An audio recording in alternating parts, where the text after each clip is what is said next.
Please welcome Jeremy. Thank you. So as it was said, my name is Jeremy, and I am scared out of my fucking mind. I am scared about leaving a place like Carnegie Mellon, scared about leaving behind the friends that I made with connections with mentors and staff and faculty. I'm scared about moving to a new city, scared about what that's gonna look like, scared about making new friends, new connections while maintaining my old ones here at Carnegie Mellon. So it's probably not what you were expecting for an introduction. You're probably looking for something maybe a little bit more put together, something a little bit more eloquent, something a little bit more self-assured, a little bit more confident. And while I definitely hope to provide that for you all, I also want to be very authentic in my experience, something grounded in my successes and failures alike. So I actually wanted to start off this presentation with a photo of myself from freshman year. So this photo was actually taken the day that I moved into Carnegie Mellon in Donner House, taken by my dad. And I want to point out a couple of things about this photo. One, there's a TV and a printer, which I think I used all of one time, maybe. Also, anyone who's ever lived with me knows that this is probably the cleanest I've ever kept a space. And third is that if I've learned nothing else at Carnegie Mellon, at least I know how to dress better and style my hair. But the real reason why I bring up this photo is because in many ways I'm still very much the same scared kid that you see in this photograph. You see, Jeremy actually came to Carnegie Mellon off of the wait list. This photo was actually taken about 3 months after I figured out I was coming to Carnegie Mellon. And I actually remember the day very specifically. It was May 17th of my senior year of high school. I was staying after school pretty late for a production that I was working on. And my parents had come to school, which they never do, or at least they never do for anything good. And they had come in and told me that an admissions counselor had called, that I had gotten into CMU. And I remember hugging them and crying, which also anyone who knows me knows I never do. And all my friends were clapping as though it was like the best thing to have ever happened in all of humanity. And I was so elated, I guess, that I went home immediately that night, logged onto my computer, submitted my deposit, and that was it. I was coming to Carnegie Mellon. But I think when I pressed the submit button, I don't really think I processed a lot of the consequences that were going to come with it. For one, I forgot to actually withdraw out of the University of Delaware, so I received a tuition bill for the first semester. We got that one worked out, but I think there were perhaps some more tangible consequences, most of which probably were surrounding this large amount of self-doubt that I had coming to Carnegie Mellon. Because I was under the impression that when I came here, that I was going to be surrounded by 6,000 plus other undergraduates who were somehow more qualified or more deserving to be here than I was. Just because an admissions counselor perhaps thought that they had better grades or SAT scores, because they thought that they were more able to handle a workload, or because there was just something special about them. And looking back now, I know that that is all bullshit, but I think a lot of my time at Carnegie Mellon was very much defined by me trying to prove my worth here. Prove it to my friends here that I could play in the big leagues as well, prove it to my parents who were shelling out a lot larger of a tuition bill and the sacrifice of me being further away from home, but most importantly, proving it to myself. And so very early on during my time at Carnegie Mellon, I got involved in a lot of different things, whether that was research or student life or my other extracurricular experiences. But it really wasn't until sophomore year that I actually started kind of questioning what the hell are you doing here? So I was sitting in chemistry seminar my sophomore year. For anyone who knows that, it's like a 1-unit class once a week, pretty much.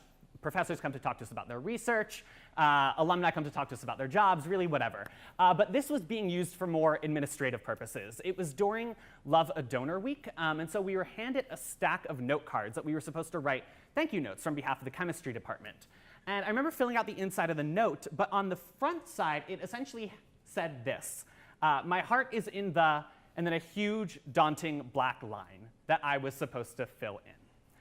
And I remember spending probably considerably longer than I should have trying to fill in that line.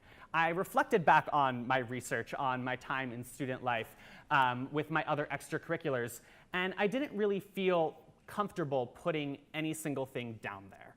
And I guess I think that's what my problem is with our school's motto, if not just kind of the attitude of Carnegie Mellon in general. My heart is in the work. It very much connects our heart, right? Our very intimate, our very personal desires with our work, something a little bit more academic, something a little bit more professional in nature, right? And to Carnegie Mellon, these are not two separate entities, but rather they are fused together as one. And that is so true, right, of Carnegie Mellon students. We know those kids who like to do hackathons for fun, right, or are creating their own startups, or whatever it may be. I don't know, spheres that I'm not at all involved in. And for me, I don't necessarily have that thing. I don't know that I ever will.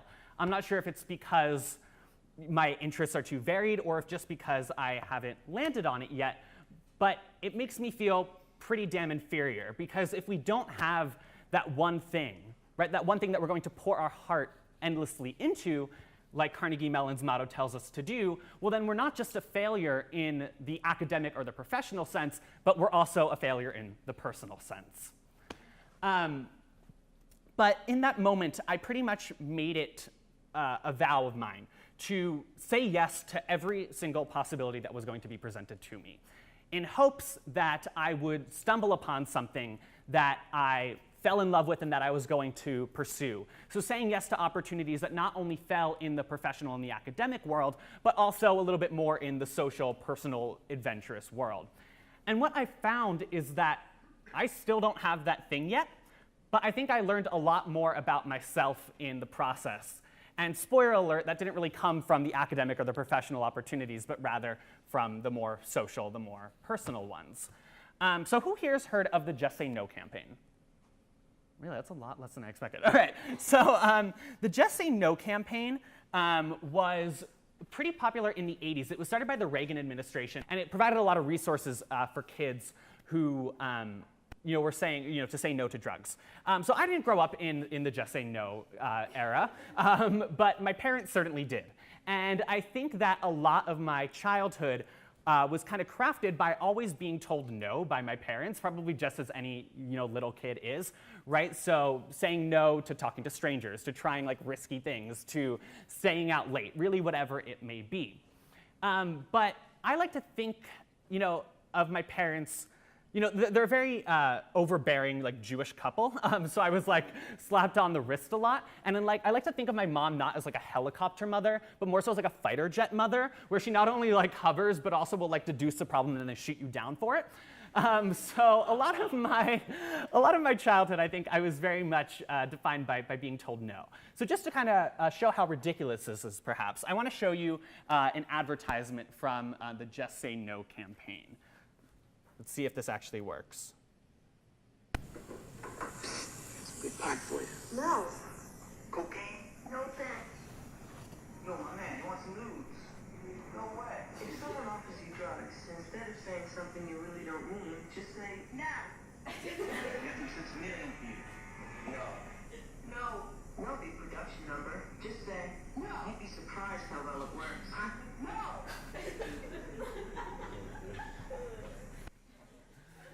So, I don't know about you, I find this hilarious.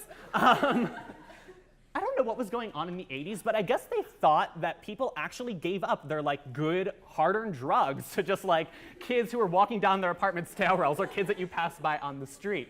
And while I'm not necessarily condoning drug use, I am pushing you to perhaps be part of the Just Say Yes generation. Saying yes to trying new things and to meeting new people or to all these new opportunities that are going to be presented to you throughout your time in college. It's something that we all pretty much have done, right? When we enter into a new environment, we have to say yes in order to kind of find our niche. Likewise, when I'm going to be, moving on to a new city next year, it's going to be, important for me to take my own advice to say yes to trying new things. So here are just a couple of the things that I have said yes to during my time at Carnegie Mellon. I hope you find this as funny as I do. Saying yes to a paint party, so saying yes to a 30-minute shower and throwing a pair of clothes away. Saying yes to going skydiving. This actually happened on Mother's Day, and I actually sent this photo to my mom after the fact. She was a lot happier that way. Saying yes to doing New Year's Eve in Times Square. I will have said yes to this only one time in my entire life. Literally 7 hours out in the cold, hoarded like livestock into these crates, no food, no bathrooms. You can kind of see where it goes. I'm from the Northeast, so saying yes to a rodeo was probably the funniest thing that have ever happened to me. Saying yes to over mid-semester break going hiking in Southern Virginia, part of actually like the Appalachian Trail, and also sending this photo to my mom after the fact. Saying yes to going cross-country skiing with some friends up in the Laurel Highlands on a weekend. It's a really nice, chill thing to do if you ever have the time here. I always forget that this one comes up, and then it just kind of like surprises me. So saying yes to biking throughout the city of Pittsburgh in my underwear, not just once, not just twice, but 3 times. There's actually a really great community of people that do this over the summer in Pittsburgh, probably like once a month. I'm talking like 500 people that bike all throughout the city. It's a really great way to see it. Not only is it really liberating, but you also got to explore Pittsburgh. And the reactions that we get are actually really, really funny. You either get like parents who are like shielding their children's eyes, or you get like 2 grandmothers who are like hooting and hollering, thinking it's like the funniest thing in the world. So yeah, you just all saw me in my underwear. Saying yes to a mid-semester break trip up to Lake Erie. So this is my car. It's a 20-year-old piece of shit. I swear it's made out of aluminum foil because when anyone sits in it, it literally sinks about like a foot lower to the ground. So I said yes to strapping a canoe, a 3-person canoe, to the top of my car.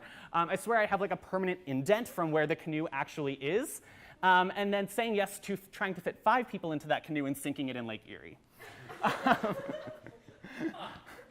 Saying yes to visiting the steepest street in the world. Also driving that shitty car up to the top of this, literally gas pedal floored with my hand like ready to shift the car into neutral in case we were to start rolling backwards. But this is actually in Pittsburgh. It's through the Fort Pitt Tunnel. So you all should visit it if you have the opportunity to do so. Saying yes to running around the city of Pittsburgh in a penguin costume. It was part of a scavenger hunt. We actually came in 3rd place, and we each won $50 for it, so I think I'm the real winner. Saying yes to, on, I guess, a very early Tuesday morning at 1 a.m., driving to Punxsutawney, Pennsylvania, partying all night in the woods with a bunch of groundhog lovers, only for the shadow to be determined at like 7 a.m. that morning, and then making the drive back to Pittsburgh and attending class all on Tuesday morning.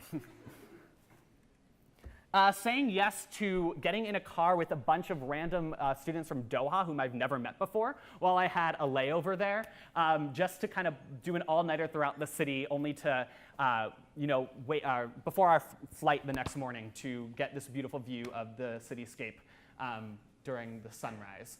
So saying yes to meeting new people of new cultures.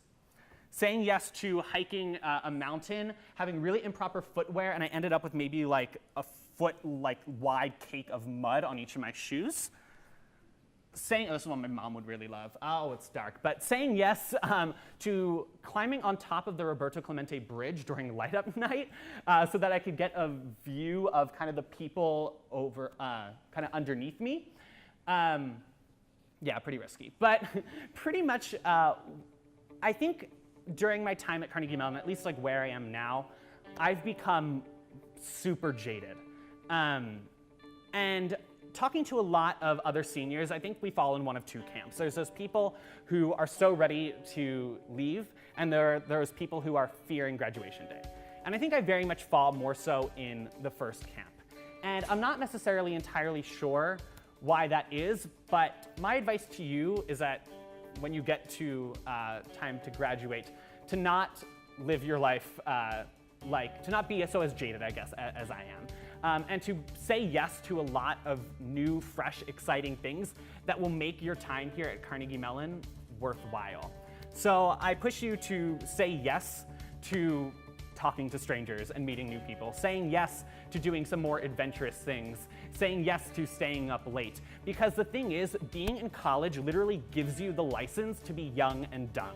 There's no other time during your life where you can literally do crazy shit and write it off as being young and stupid. Especially once we start throwing kids and jobs and families into the mix. So I push you all to just say yes, and thank you so much for listening.